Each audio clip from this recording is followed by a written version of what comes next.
Apocalipsis 17. Hemos llegado a la última copa.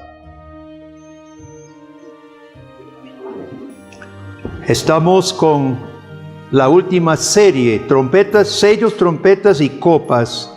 Y hemos visto, hermanos, que estas copas son el juicio final, describen juicio final, ¿verdad? Y esta es la última copa, es el juicio final. Y leemos en versículo 17, Apocalipsis 16, versículo 17. Bienvenidos todos los que nos acompañan, también por medio del internet. Esta es la Iglesia Pacto de Gracia, una iglesia presbiteriana reformada en San José, Costa Rica. Sean bienvenidos todos. El Señor les bendiga. Este es sermón número 29 sobre Apocalipsis y terminamos este último ciclo de las copas. El séptimo ángel derramó su copa por el aire y salió una gran voz del templo del cielo, del trono, diciendo: hecho está. Entonces hubo relámpagos y voces y truenos y un gran temblor de tierra, un terremoto tan grande cual no lo hubo jamás desde los hombres han estado sobre la tierra.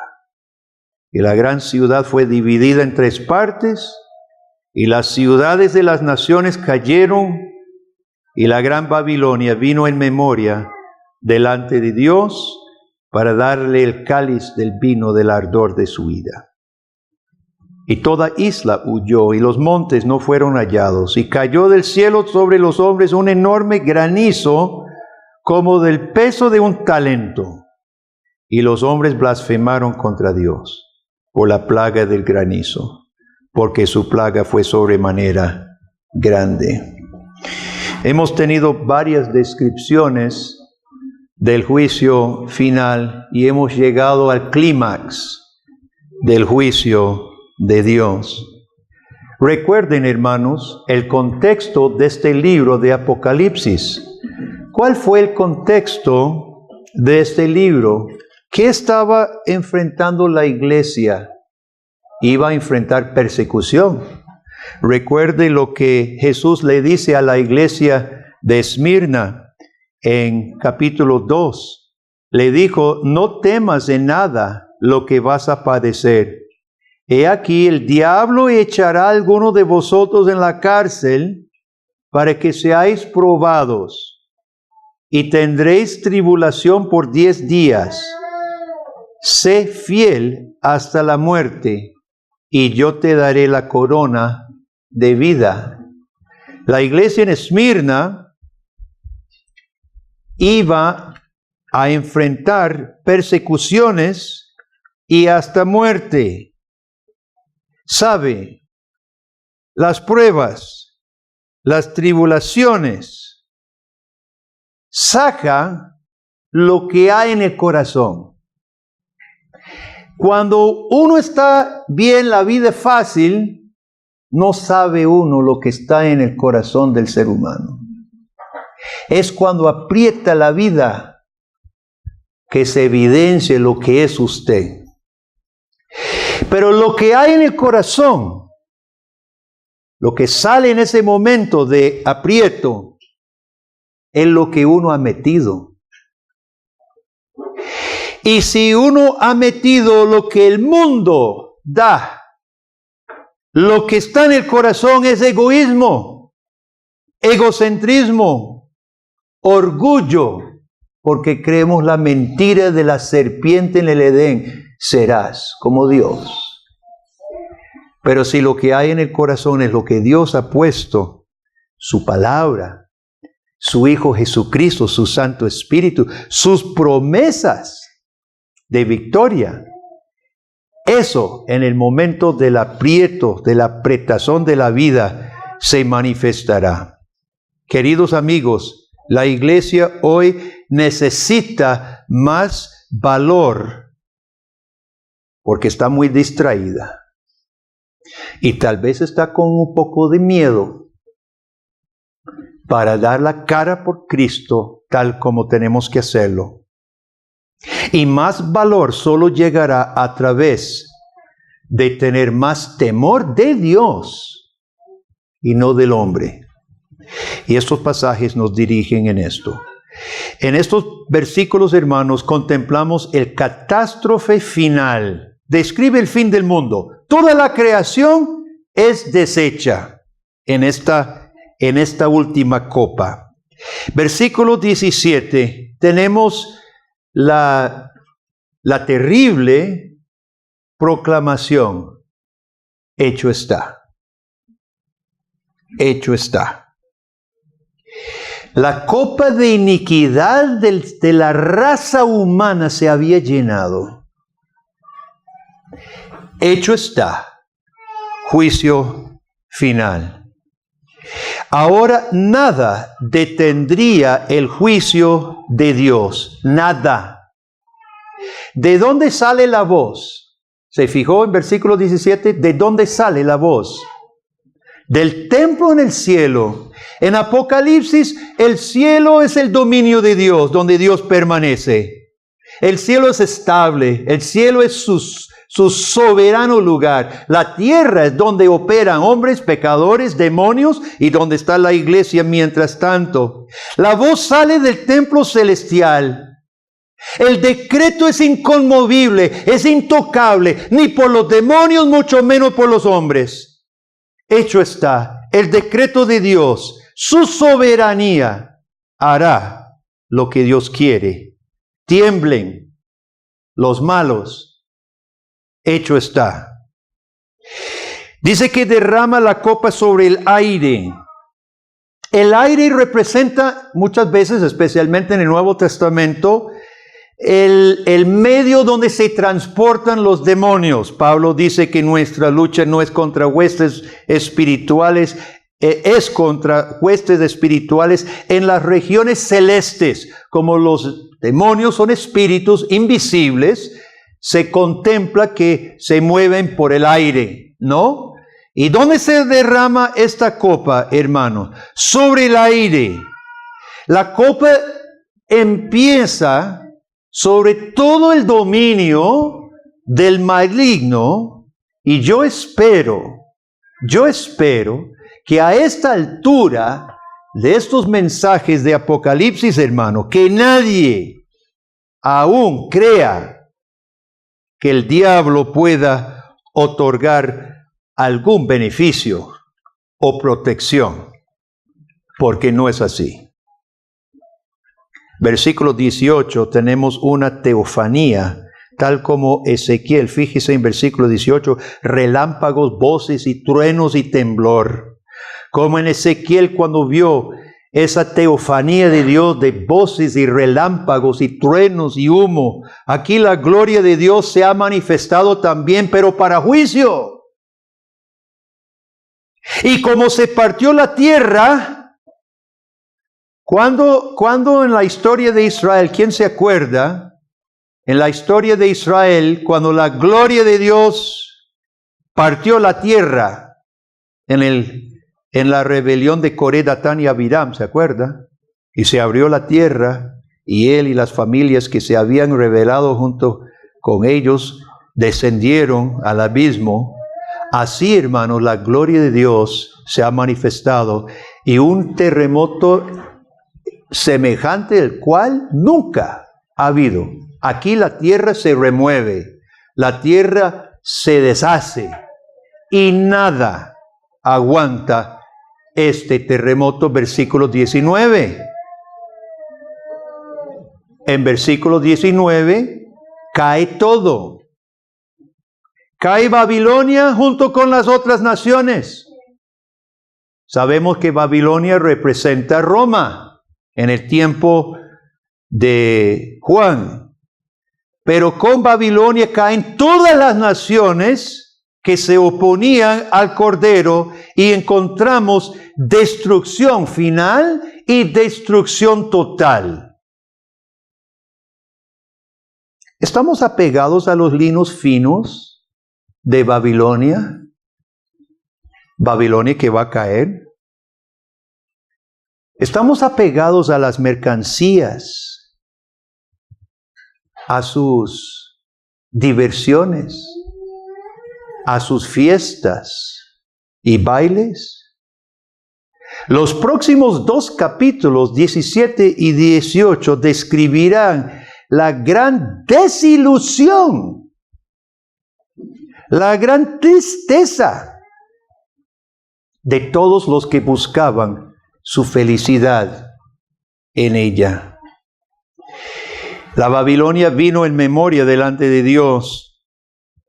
Babilonia, es decir, la Roma del tiempo de Juan, mató a muchos cristianos. Babilonia hizo mucha maldad. Hoy, las Babilonias modernas, hoy mismo,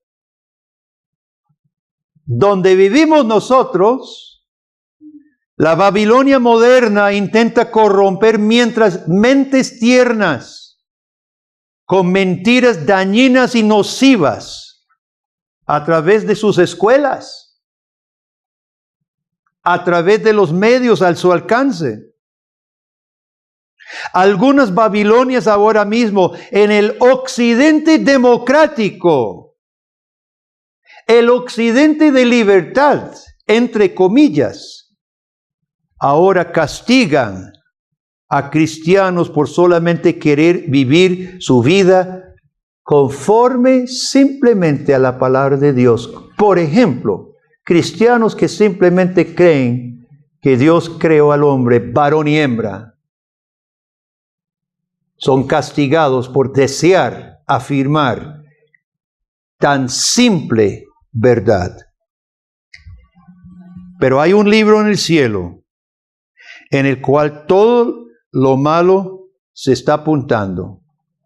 Y quiero que lea conmigo capítulo 20, esto lo vamos a ver más adelante, pero veámoslo ahorita. Apocalipsis 20, empezando en el versículo 12. Vi a los muertos grandes y pequeños de pie ante Dios, y los libros fueron abiertos. Y otro libro fue abierto, el cual es el libro de la vida. Y fueron juzgados los muertos por las cosas que estaban escritas en los libros, según sus obras. Y el mar entregó los muertos que habían en él, y la muerte y el Hades entregaron los muertos que había en ellos, y fueron juzgados cada uno según sus obras. Y la muerte y el Hades fueron lanzados al lado de fuego. Esta es la muerte segunda. Y el que no se halló inscrito en el libro de la vida fue lanzado al lado del fuego. Nosotros no tenemos que preocuparnos, querido hermano, porque se haga justicia. No se preocupe. Todo se está apuntando. Hay un registro en el cielo que un día serán abiertos los libros. La justicia se hará. Lo que nos toca a nosotros es lo que Jesús le dijo a Esmirna: sé fiel tú hasta la muerte si es necesario. Varias profecías en el Antiguo Testamento hablaban de este terremoto final. En Ageo capítulo 2 se habla de un terremoto final. Zacarías habla del monte de olivos que se partirá en dos. Dios se encargará de quebrantar todo poderío del malvado. El malvado se cree dueño de la tierra, pero su propio dominio que él creía será deshecho frente a sus ojos. Se partirá en todo la tierra en el día final. Pero hermanos, recuerde que este libro está escrito para nuestro provecho presente. No es solamente una profecía del futuro. La iglesia en Esmirna, que iba a enfrentar persecución, iba a enfrentar presión a los cristianos, necesitaban saber, hermano. La iglesia necesita entender, conocer y creer en este Dios. No es solo para el futuro, es para el presente, para que nosotros estemos seguros, convencidos en quien hemos creído y que toda maldad se atenderá y que está en manos de un Dios soberano. La voz del templo hablará Dios soberano cumplirá sus decretos. Hoy la oscuridad está cayendo. Desciende tinieblas sobre nuestras sociedades. En Costa Rica la oscuridad está cayendo sobre instituciones educativas. Las escuelas privadas ocupan valientes organizadores que ayudarán a las escuelas privadas a mantener su libertad para que padres cristianos puedan educar a sus hijos conforme a su conciencia. ¿Quién se levantará? La oscuridad desciende sobre diferentes aspectos de nuestro propio gobierno. La iglesia, los cristianos se encuentran muy divididos, a menudo confundidos, peleando entre sí. ¿A quién se levantará Dios para unificar, para coordinar, para liderar el pueblo de Dios en Costa Rica? Oremos. La oscuridad cae sobre la sociedad en general. Tiene sus formas de propagarse. Tristemente, muchos cristianos le abren los brazos a la oscuridad para que entre a su hogar, a su vida. ¿Cómo va a ser posible, hermano? Los cristianos no tenemos una mentalidad de resistencia. Los cristianos tenemos una mentalidad de que todo vale, que venga para acá. Esta sociedad, hermano, está afectando familias. Hay jóvenes afectados. Hay mucho dolor. Hay tristeza. Aumentan los suicidios, los vicios, los divorcios, los abortos. ¿Quién dirá, heme aquí? Envíame a mí. El tiempo apremia. Necesitamos misioneros y misioneras, evangelistas, ancianos y diáconos para servir a la iglesia, siervos y siervas del reino de Dios. ¿Quién irá? Sigamos versículo 20. En versículo 20 dice que toda isla huyó y los montes no fueron hallados. Muchas veces en la Biblia, hermanos, el mar es símbolo de las naciones que se oponen a Dios. Son como las olas tempestuosas contra Dios. Y si Dios castiga a las naciones y desaparece el mar, una isla podría representar refugio, pero ni isla va a haber. Huyeron las mismas islas, los montes también.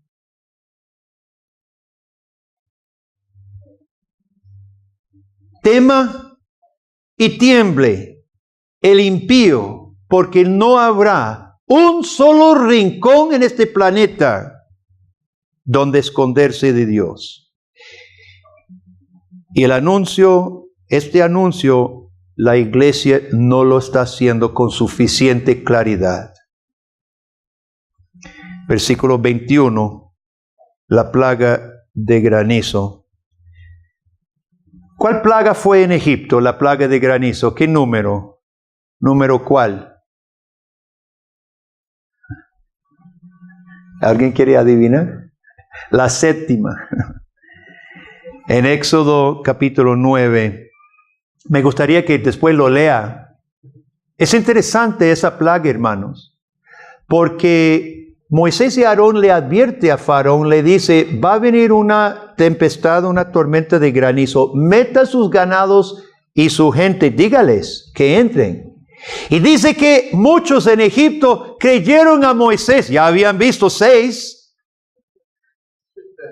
y creyeron a Moisés y agarraron sus ganados y ellos y se metieron bajo techo. Dice, otros no. Y fue tanto el granizo que los mató, junto con todas las cosechas, obviamente. Y mató tiene que haber habido pelotas de hielo así de este tamaño para matar animales, ¿no? En ese momento, Faraón llama a Moisés y confiesa: he pecado, Jehová es justo. He pecado, Jehová es justo. Ahora, hermanos, fíjese en la diferencia. Estos son granizos de un talento, 30 kilos. ¿Cuánto es una bola de hielo de 30 kilos? Como así, ¿verdad? Tal vez más, tal vez así. Pero ni como Faraón pueden reconocer ante el Dios justo que los está juzgando y blasfeman. Blasfeman. No tienen temor de Dios y se atreven a blasfemar en la cara de aquel santo y justo que les dio muchas oportunidades para arrepentirse, pero que ya está por darles la justa recompensa de su blasfemia. El uso de plagas que hemos encontrado en esta serie, este ciclo de copas, nos enseña una terrible verdad. Faraón tuvo 10 manifestaciones del poder y la justicia de Dios, pero nunca se humilló delante de Dios, nunca temió.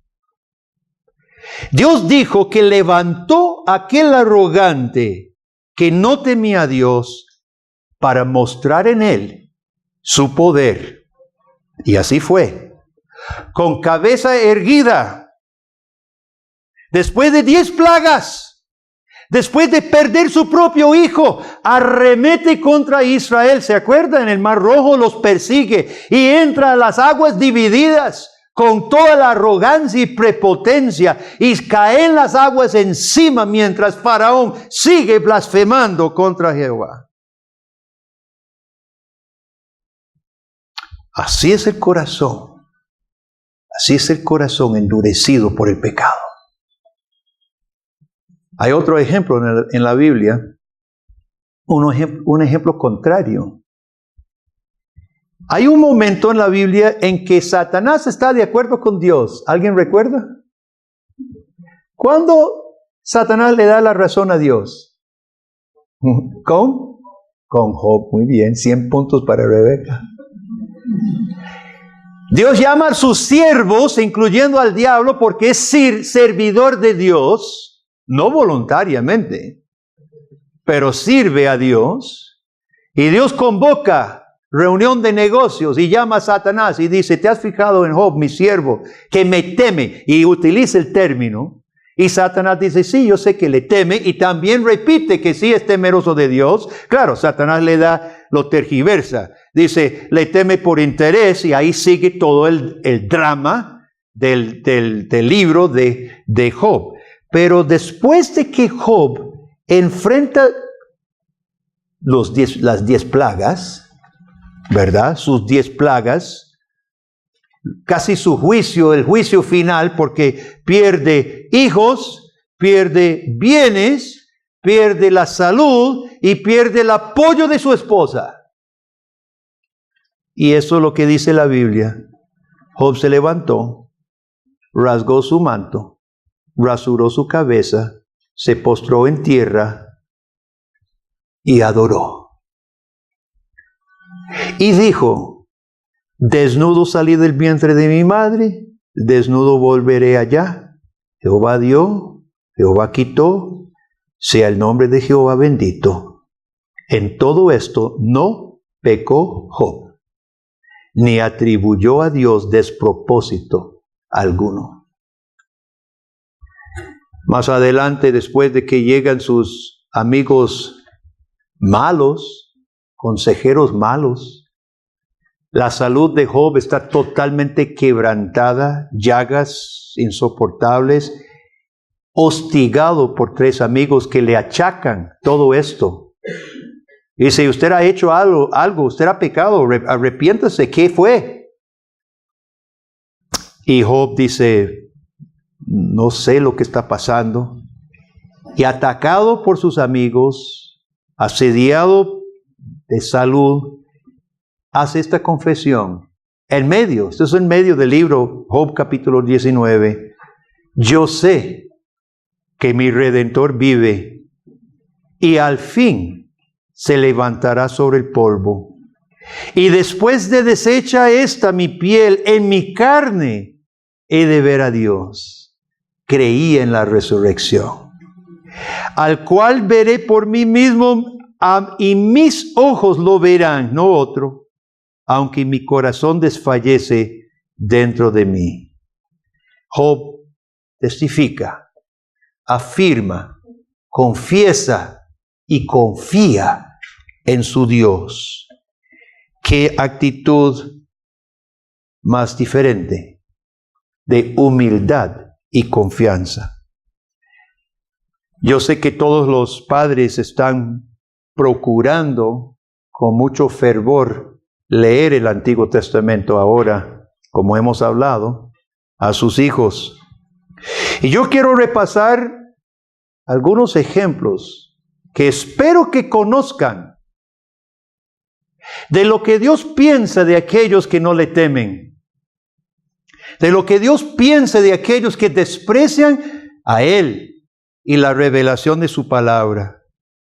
En Éxodo 20, después de los 10 mandamientos, la gente dice, Moisés, que no nos hable más Dios del cielo porque no soportamos ese trueno, esa voz, esa manifestación, háblanos tú. Y dice Moisés, no se preocupe, para venir a probarlos Dios ha hecho para que le teman. Para que le teman. En Levítico capítulo 24, un hijo de un egipcio, y lo menciona varias veces, este padre egipcio había salido con los israelitas, pero no era creyente seguramente. Y tenía un hijo egipcio de madre israelita, se había casado. Y este egipcio, el hombre, hijo de un padre egipcio, a estas alturas seguramente estaba obstinado de todo esto. Se imaginaban otra cosa. Y dice que se encontró con otra mujer israelita y se agarraron y blasfemó el nombre de Jehová. Lo llevaron a Moisés, le preguntaron a Dios, indagaron a Dios qué debían hacer con él y Dios dice apedréelo. Eso es lo que Dios piensa de los blasfemos. En Números 15, Dios había dado los 10 mandamientos. Dijo, 6 días trabajarás, un día reposarás, me adorarás. Encontraron un hombre el día de reposo trabajando, haciendo lo suyo. Estaba cortando leña, recogiendo leña, haciendo su trabajo. Lo vieron, consultaron con Moisés. Moisés consultó con Dios, ¿qué debemos hacer? Apedréelo. Lo apedrearon por recoger leña el día domingo, el día sábado, en ese caso. ¿Cuántos de nosotros estaríamos aquí todavía? Todos recuerdan a Acán. Dios había dicho, no robarás. Y cuando tomaron Jericó, todo era dedicado a Dios. Pero Acán vio aquella túnica linda y barra de oro y lo tomó y robó. Y después de después de perder una batalla y murieron soldados israelitas, tuvieron que echar suertes y finalmente encontraron que era Acán y el castigo fue apedrearlo. ¿Cuántos recuerdan de Giezi? ¿Quién era Giezi? El siervo de Eliseo. Eliseo está viejo. Naamán llega desde Damasco a que lo sane, y Eliseo simplemente desde dentro de la casa lo manda a bañarse. Se acuerda toda la historia. Naamán vuelve y había traído burros y burros llenos, cargados, mulas de ropas y de tesoros y todo, y quiere darle a Eliseo. Dice Eliseo, yo no fui yo no puedo recibir nada, llévese sus cosas para que no digan que fue Eliseo. Y se va, y el siervo de Eliseo, codicioso, se inventa un cuento y espera que está por ahí para que Eliseo no se vaya a dar cuenta y va corriendo. Y le dice, Naamán, disculpe, mire, es que llegaron unos profetas donde mi amo. Él no lo quiere para él, pero yo no sé si usted quisiera darle para los muchachos. Ah, sí, claro, y le carga. Y es terrible la historia. Dice, y tomen las mulas y gente mía para que se lo lleve. Claro, que si no puede llegar a la casa con todo este montón de cosas. Entonces le dice, antes de llegar a la casa, deje por ahí y yo me acomodo. Y los manda para afuera. Y llega a la casa. Y el Eliseo ciego le dice, yo te vi. Y la lepra de Naamán ahora no se apartará de ti tu familia. Y se le pega la lepra y salió de su presencia. Dios había dicho, no mentirás. Ananías y Zafira, queriendo lucir en la iglesia, fingieron traer más, o sea, el todo de su donación. Nadie les obligaba a dar nada, pero querían figurar. Y dijeron, dimos todo. Y usted se acuerda lo que pasó en medio culto. Los dos cayeron, primero uno, después la otra. La Biblia dice, no cometerás adulterio y no tendrás dioses ajenos delante de mí. ¿Cuántos recuerdan? Por eso es tan importante, papá y mamá, si usted no está leyendo estos relatos de la palabra de Dios, usted está fracasando en crear temor de Dios en el corazón de su hijo. Números 25. Israel acampa cerca de los madianitas. Los jóvenes que están aburridos en el campamento salen a conocer otros jóvenes. Claro, las fiestas eran idólatras, eran orgías. Y los muchachos participan. Y con tal de pescar una muchachilla se inclinan delante de los dioses de los madianitas. Y Dios manda una mortandad. 24,000 israelitas caen muertos. Dice Moisés, ¿qué hago? Y dice Dios, los jefes de las tribus que no están impidiendo esto, están haciéndose de la vista gorda. Los muchachos serán muchachos. No les importó. Dice, ahórquemelos. Y los mandó a ahorcar todos los príncipes de Israel. Y luego Finés, sacerdote, hijo de Aarón, mira que viene un israelita del campamento de Madián con la hija de uno de los príncipes, tal vez la más bonitilla. Y no es de reírse este relato, porque se meten en la tienda y Finés se lleva su lanza y los atraviesa los dos ahí donde estaban. Y solo así se quitó la peste, la mortandad. La Biblia está llena, muy llena. Estos son una pincelada, hermano. La Biblia está llena de lo que Dios hizo, hace y hará a los que no le temen. Y el padre de familia que no está enseñando esto, le está privando a su hijo posiblemente el conocimiento más importante.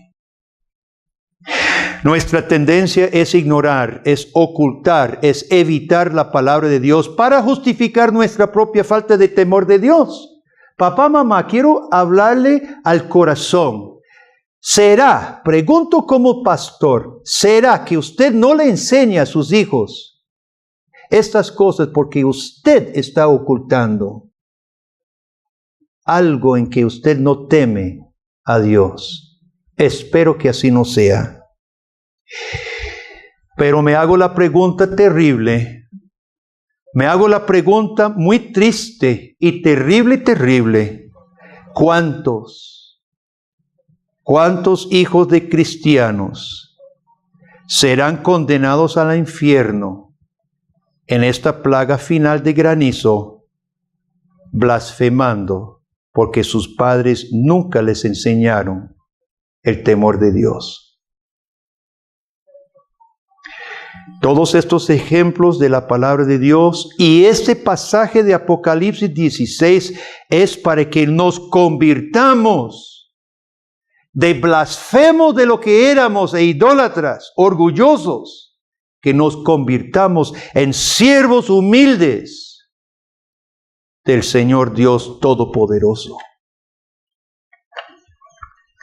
Quiero terminar con solamente 2 palabras. Primero, si hay alguien escuchando este mensaje que nunca realmente ha temido a Dios. Yo no dije que si usted era miembro de iglesia, si iba a iglesia, eso no lo dije. Pregunté si usted nunca ha temido a Dios. Escuche hoy la voz de Jesucristo.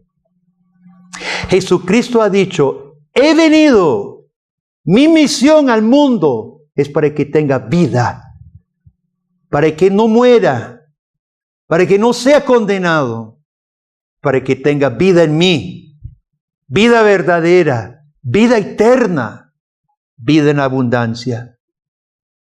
Humíllese ante Cristo, confiese su pecado, confiese su falta de temor de Dios. Confiese que Jesucristo es el Señor y Salvador. Confíe en Él, humíllese delante de Él y será su Salvador. En segundo lugar, si usted es cristiano temeroso de Dios, aprovechemos hoy para renovar pacto con el Señor hoy. ¿Necesita usted volver a cultivar temor santo? Tal vez ha caído en la vida rutinaria, perdiendo la sensibilidad del temor de Dios.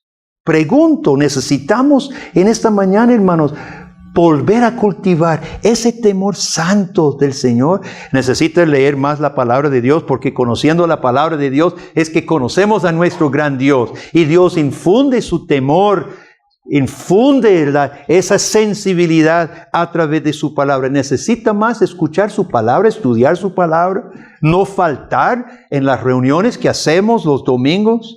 Tal vez Dios le está llamando a usted a prepararse de forma más profunda en Instituto Farel, académicamente, para servir de otro nivel, otra forma. Pues haga el esfuerzo.